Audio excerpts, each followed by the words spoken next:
Hello friends, myself Sagar Makwana, lecturer in Mechanical Engineering Department, Vallabh Polytechnic, Navsari. Today in this lecture, we will discuss work elements, types of work elements and rules for breaking work or job into work elements.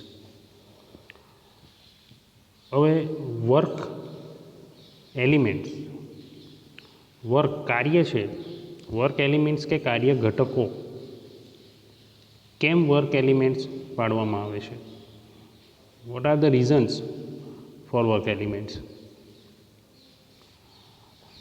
Work element કાર્યનું તેના કાર્ય ઘટકોમાં કેમ વિભાજન કરવામાં આવે કારણ કે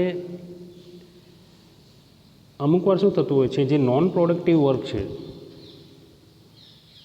એને પણ પ્રોડક્ટિવ વર્કથી છૂટું પાડવામાં આવે છે કોઈ વાર વર્કર છે એનું જે કાર્ય છે એની સ્પીડ છે એનું ઇઝીલી અને ઇફેક્ટિવલી અનુમાન કરી શકાય તે માટે પણ વર્ક એલિમેન્ટમાં ડિવાઈડ કરવામાં આવે દરેક વર્ક એલિમેન્ટને ઓળખીને એના જે લક્ષણો છે એ પ્રમાણે બીજા જે વર્ક એલિમેન્ટ છે એનાથી અલગ પાડવા માટે કોઈ વાર અતિશય થાક લાગતો હોય એવા જો વર્ક એલિમેન્ટ હોય એના માટે સ્પેશિયલ એલાઉન્સીસ આપવા માટે પણ ઘટક વર્ક એલિમેન્ટ્સમાં રૂપાંતર કરવામાં આવે છે જે સમગ્ર કાર્ય પદ્ધતિ છે એનું ઝડપથી એનાલિસિસ કરી અને તેમાં કોઈ કાર્ય ઘટકને કાઢી નાખો કે પછી એમાં નવો વર્ક એલિમેન્ટ એડ કરવો એ ઇઝીલી નક્કી કરવા માટે સ્પેસિફિકેશન બનાવવા માટે વર્કનું જે રિપીટેડલી પુનરાવર્તન થતું હોય વારંવાર એવા વર્ક એલિમેન્ટનો સ્ટાન્ડર્ડ ટાઈમ નક્કી કરવા માટે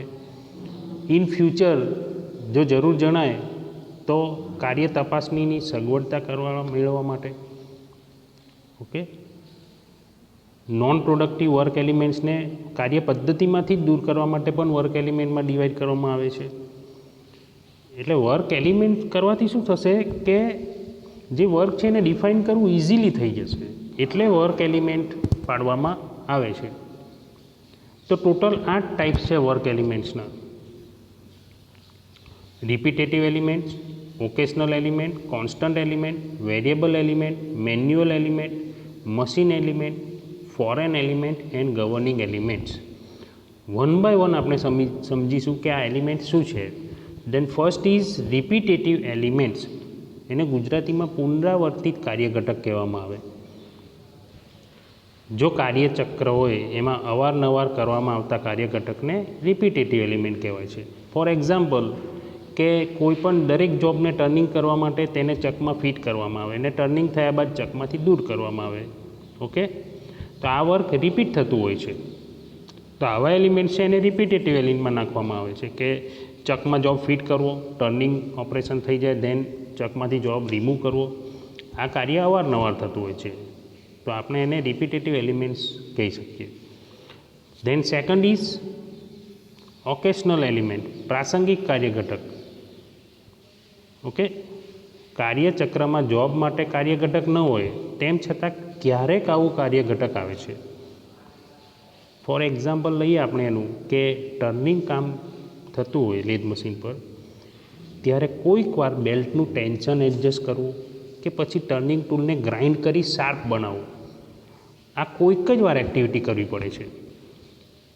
એટલે કોઈક વાર જે એક્ટિવિટી કરવી પડતી હોય છે એવા કાર્ય ઘટકને ઓકેશનલ એલિમેન્ટ્સ તરીકે લેવામાં આવે છે ઓકે એટલે કાર્ય ઘટક આવા વર્કિંગને ગણીને જોબના સ્ટાન્ડર્ડ ટાઈમમાં તેવા કાર્યો કરવા માટે લાગતો સમય છે તે ઉમેરવામાં આવે છે ઓકેશનલ એલિમેન્ટમાં સ્ટાન્ડર્ડ ટાઈમની ગણતરી કરતી વખતે ધેન કોન્સ્ટન્ટ એલિમેન્ટ જો રિપીટિવિટી એટલે રિપીટ થતા હોય એવા એલિમેન્ટ ઓકેશનલ એટલે કોઈક વાર આવતા જ એલિમેન્ટ્સ જ્યારે કોન્સ્ટન્ટ એલિમેન્ટ મીન્સ કે આમાં કોન્સ્ટન્ટ ટાઈમ લાગે છે for example machine switch on કરવું સ્વિચ ઓફ કરવું એક સરખી લેન્થવાળા નટ બોલ્ટ ટાઈટ કરવા આવા બધા એલિમેન્ટ્સ કાર્ય ઘટકો છે એના સમય દર વખતે એક સરખો લાગે છે એટલે આવા કાર્ય ઘટકોને કોન્સ્ટન્ટ એલિમેન્ટ્સમાં કહેવામાં આવે છે then variable elements variable means કે બદલાવું કોઈ પ્રોડક્ટ, પ્રક્રિયા અને સાધનોની લાક્ષણિકતાના સંબંધથી જે કાર્ય ઘટકોનો બેઝિક ટાઈમ બદલાતો રહેતો હોય તેને વેરિયેબલ ચલ કાર્ય ઘટક કહેવામાં આવે છે. જેમ કે મટીરિયલની હાર્ડનેસ જુદી જુદી હોય અને એને એક્ઝોથી ટુકડા કરવા હોય તો દરેક માટે અલગ અલગ ટાઈમ લાગે છે. હાર્ડનેસ બદલાયા કરતી હોય છે મટીરિયલની, એટલે કોન્સ્ટન્ટ નથી રહેતો, એમાં ટાઈમ વેરિયેબલ થાય છે, એટલે એને વેરિયેબલ એલિમેન્ટ કહેવામાં આવે. ધેન મેન્યુઅલ એલિમેન્ટ, જે વર્ક એલિમેન્ટ કામદારની કામ કરવાની ઝડપ પર, સ્પીડ પર આધારિત હોય તેને મેન્યુઅલ વર્ક એલિમેન્ટ કહેવામાં આવે. ફોર એક્ઝામ્પલ, વેલ્ડિંગ કરવું તે વર્કરની સ્પીડ પર ડિપેન્ડ કરે છે. અમુક વર્કર વધારે સ્પીડથી વર્ક કરે, અમુક વર્ક ઓછી સ્પીડથી વર્ક કરે, પણ એ વર્કરની સ્પીડ પર ડિપેન્ડ કરતું હોય તો એને મેન્યુઅલ એલિમેન્ટમાં લેવામાં આવે છે. ધેન મશીન એલિમેન્ટ્સ, જે કાર્ય ઘટક મશીનની કામ કરવાની ઝડપ પર આધારિત હોય તેને મશીન કાર્ય ઘટક કહેવામાં આવે, મશીન એલિમેન્ટ કહેવામાં આવે. For example, automatic lathe machine પર થ્રેડિંગ કરવામાં આવે તે મશીનની સ્પીડ પર ડિપેન્ડ છે, એટલે એને મશીન એલિમેન્ટ્સ તરીકે ઓળખવામાં આવે છે.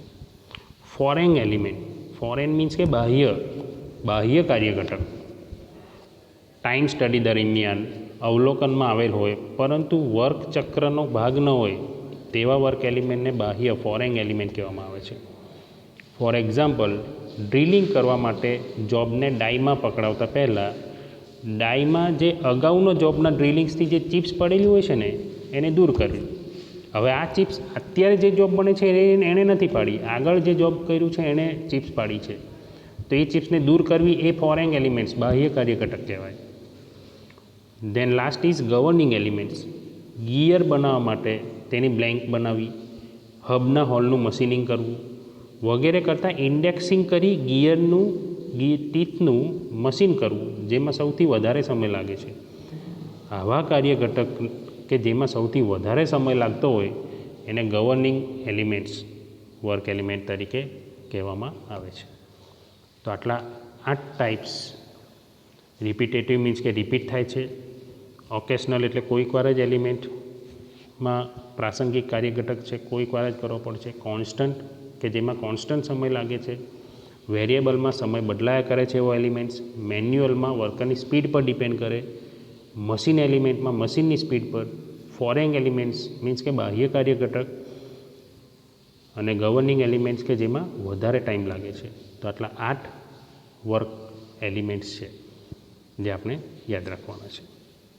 Next is rules for breaking job work into work elements, કાર્યને કાર્ય ઘટકમાં વિભાજિત કરવાના નિયમો. જો ફર્સ્ટ છે કે એમાં ફર્સ્ટ શું રૂલ્સ છે કે મશીન અને મેન બંને આધારિત જે વર્ક એલિમેન્ટ છે એને છૂટા પાડવો, કે કોણ મશીન પર ડિપેન્ડ છે અને માણસ પર ડિપેન્ડ છે.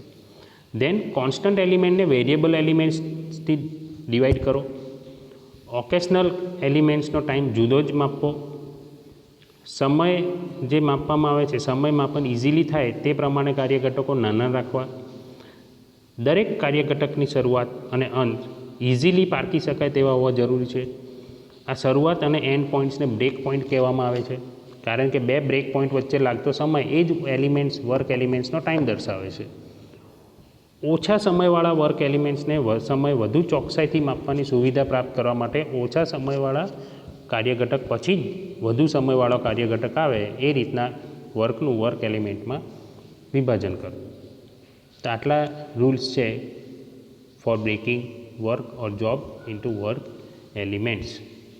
ઓકે, તો આજના ટોપિક આપનો હતો work elements and rules for breaking work job into work elements. I hope you understand these topics. Thank you.